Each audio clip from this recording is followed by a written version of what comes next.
Hi, this is Head and Shoulders ATR, where we cover athletes, performances, coaches, and otherwise that are head and shoulders above the rest. And today, you see the title. We're talking about if Shelly-Ann Fraser-Pryce could have gotten faster had she had not slipped, basically. So, with that being said, we have to cover some of the background, obviously, the coaches. So, that's why we always say coaches and otherwise that are head and shoulders above the rest. And here's a look at Shelly-Ann Fraser-Pryce through the rounds, looking pretty relaxed, doing her thing. Yeah, with that being said, she has a rival. Let's do a quick thing here, or actually, she'll be retiring at the 2022 World Championships. For now, she has a rival in the form of Sha'Carri Richardson, as we see pictured here, and obviously her longtime rival or longer time rival, which was Shericka Jackson, and to an extent, Veronica Campbell Brown, but not so much. She didn't have that. Did I say Shericka Jackson? What I really meant was Elaine Thompson-Herah. I don't know why I said Shericka Jackson. Excuse me for that one. But yeah, so she's pictured here, if the picture will load. And let's get into it. So we're going to cover her most recent coach, and then we're going to go into whether she peaked too early or what wound up happening. So Ronaldo Walcott is her new coach. Without having to go into this detail, because, I'm going to make it a little bit more entertaining than reading word for word. But basically, she went from MVP, where she was coached under Coach Francis, where she is now coached under Walcott. But where did they meet? Because Walcott is more known for the St. Elizabeth Technical High School juniors that he coaches. So how does a high school coach get to jump from skipping, coaching at a university to straight for, I'm coaching the pro, and not only any pro, I'm coaching world champion. I'm coaching former Olympic 100-meter double champion, Shelly-Ann Fraser-Pryce. Like, wait a minute. Where does this guy go from doing that to here? So basically what he wound up doing was he started at coaching at St. Elizabeth Technical High School, as it shows in this article. Then he winded up helping. He kind of went from different places, but then he started becoming a student manager at University of Technology. Okay, he was a volunteer track and field coach. It says it right here. And I'll drop the article in the description below for anybody that wants to read this. I don't want to go over the details because as far as reading word for word, because then it becomes an article reader. I don't like being one of those, not too much. So unless it's direct information like those drug accusations and whatnot. So after he graduated, that's where he started working at the high school full time. But during the summer, he went to Europe and he was a meal prep guy. So here it is. He said he prepared meals for the members of MVP Track Club. And then he became an assistant. So he also assisted training here and there. So that's where he got it. So obviously he got better at his methodology, kind of similar to where I had gone to one of the best distance coaches in high school track and field and trained under Mr. Newton.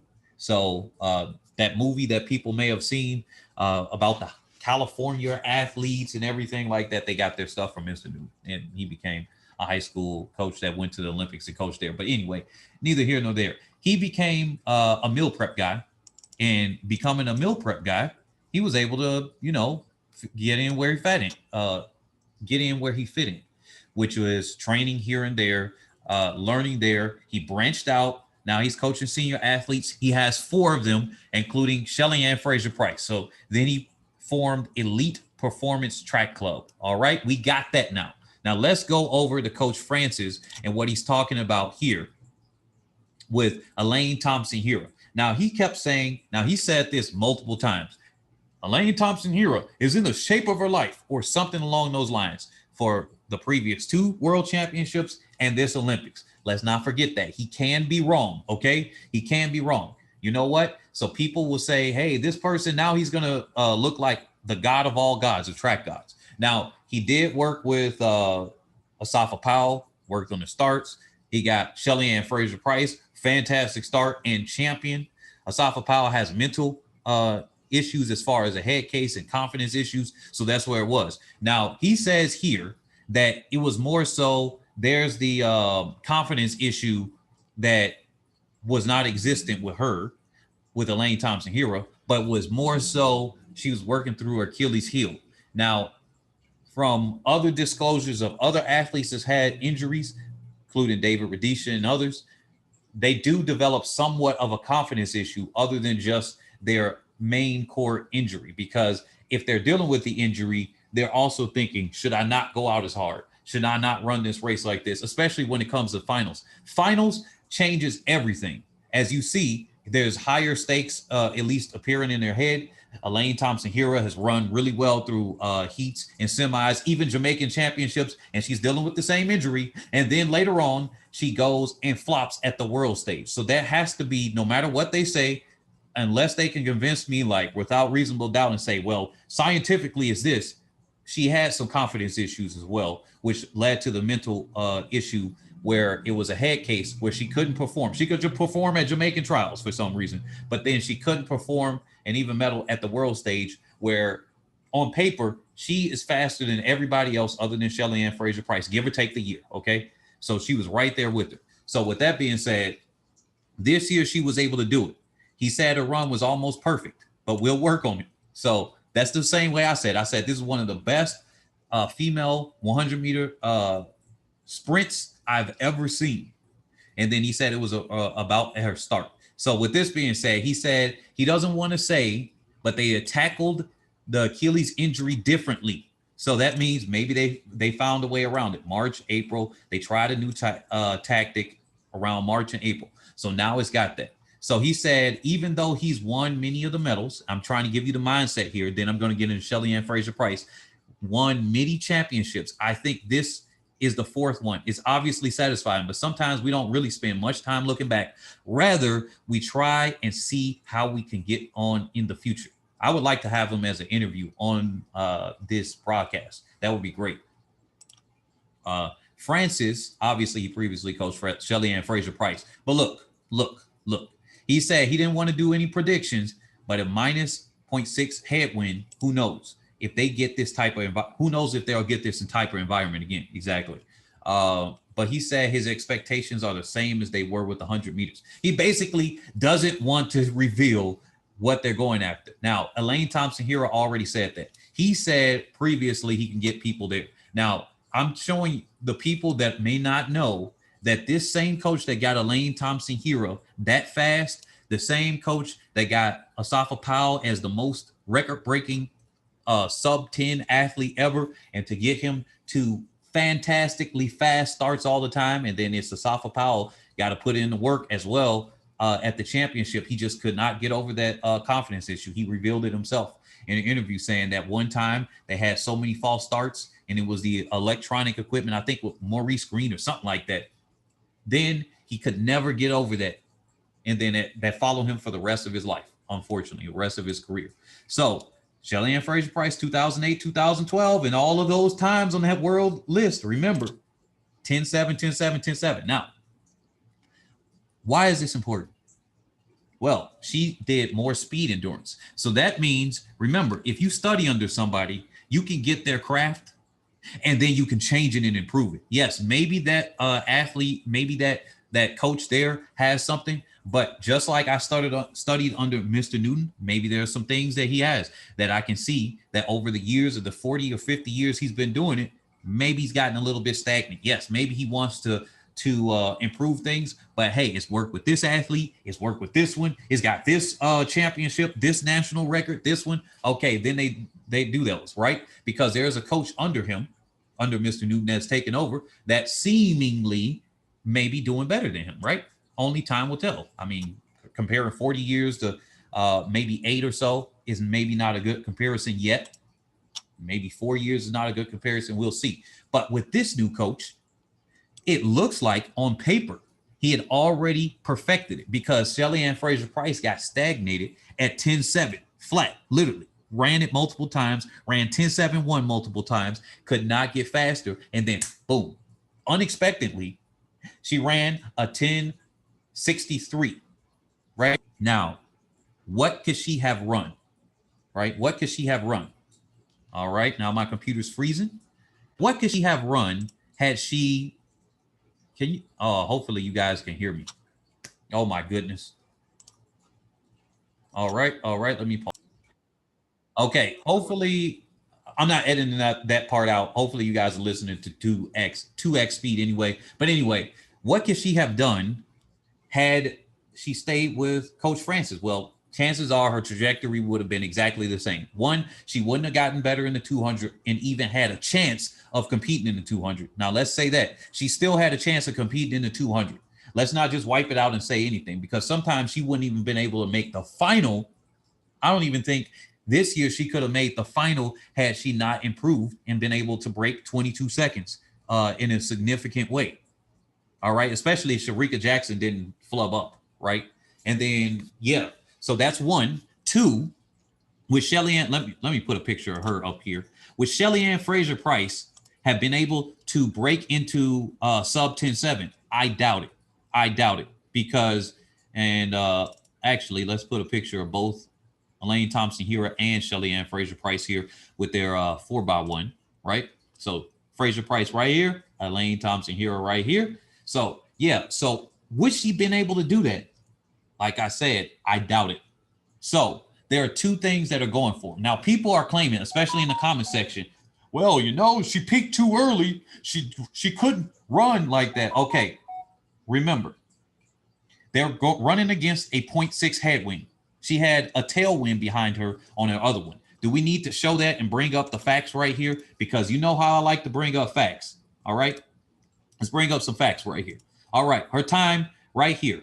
Shelly-Ann Fraser-Pryce had a 1.3 tailwind.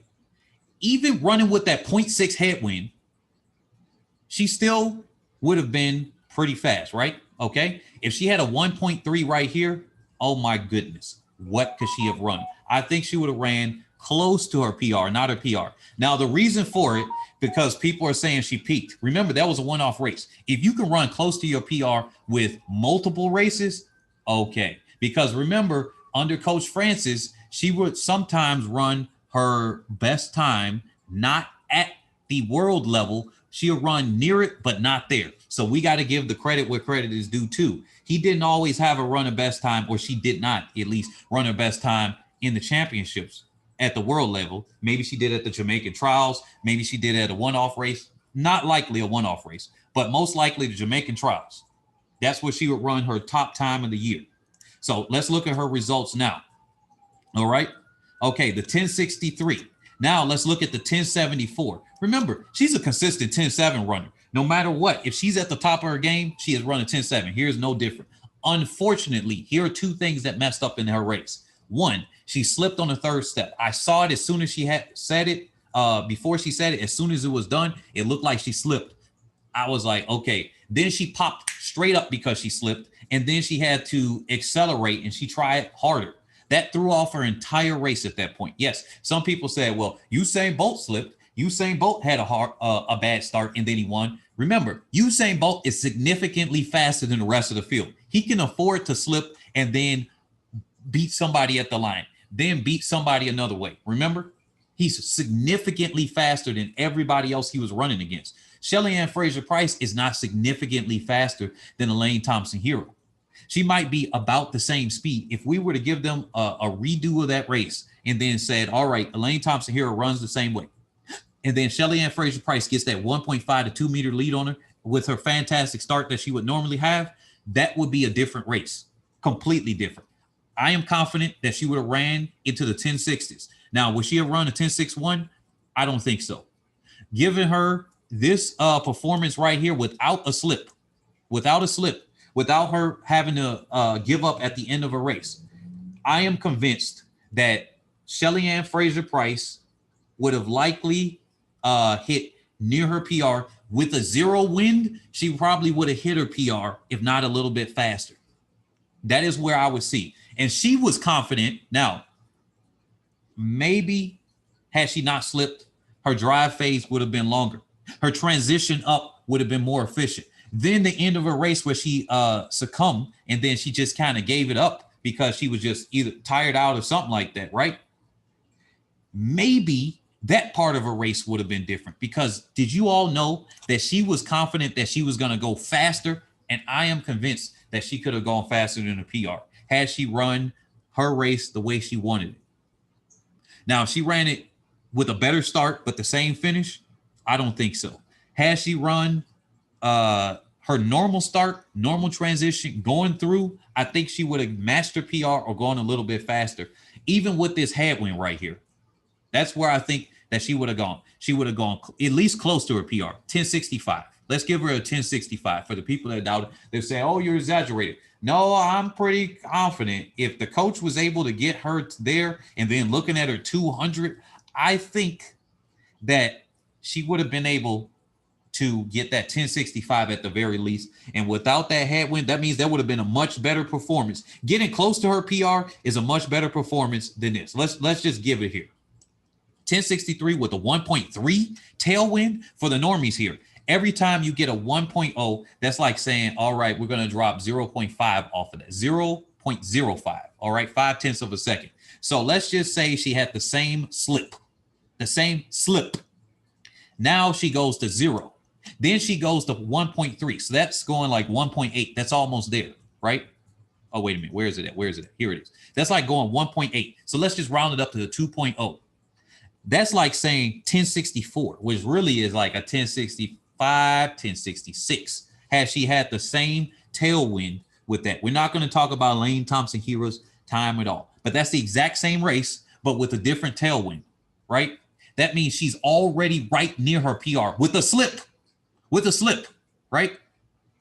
Just having the same tailwind. Now, if we increase it, she's already faster, but that's the same thing. So that means without the slip, she already was in PR shape right here. That means the coach didn't mess up. Just for everybody. I said all of this to say the coach didn't peak her too early. He got her to a new PR. She peaked right at the right moment. She just slipped at the race. She slipped out of the blocks right there.